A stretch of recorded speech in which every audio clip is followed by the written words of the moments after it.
வணக்கம். கோவை நீலகிரி செய்திகளுக்காக செய்திகள் வாசிப்பது சரவணன்.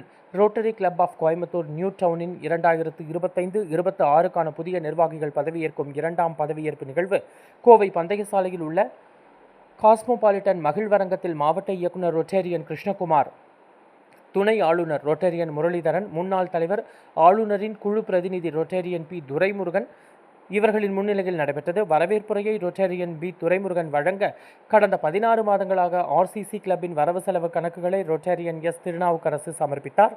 நிகழ்வில் சிறப்பு விருந்தினர்களாக மாவட்ட ஆளுநர் ரொட்டேரியன் ஆர்.எஸ். மாருதி, துணை ஆளுநர் ரொட்டேரியன் சி.டி. ராமசாமி ஆகியோர் கலந்து கொண்டு கிளப்பின் புதிய தலைவராக பொறுப்பேற்ற முன்னாள் செயலாளர் ரொட்டேரியன் எஸ். திருநாவுக்கரசு மற்றும் செயலாளராக பொறுப்பேற்ற ரொட்டேரியன் கே. நாகராஜு ஆகியோருக்கு பதவி பிரமாணம் செய்து வைத்தார்.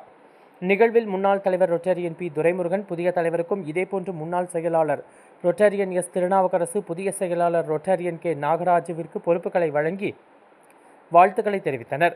ஆர்சிசி சார்பாக கடந்த 16 மாதங்களாக நடைபெற்ற பல்வேறு நிகழ்வுகள் குறித்த சிறிய குறும்படமாக நிகழ்வில் கலந்து கொண்டவர்களுக்கு காட்டப்பட்டது. புதிய உறுப்பினர்கள் 4 பேர் உறுப்பினர்களால் அறிமுகப்படுத்தப்பட்டு அவர்களுக்கு உறுப்பினர்களாக சேர்ந்தமைக்கு கோயம்புத்தூர் டவுன் ஆர்சிசியின் முத்திரை வழங்கப்பட்டு வாழ்த்து தெரிவிக்கப்பட்டது.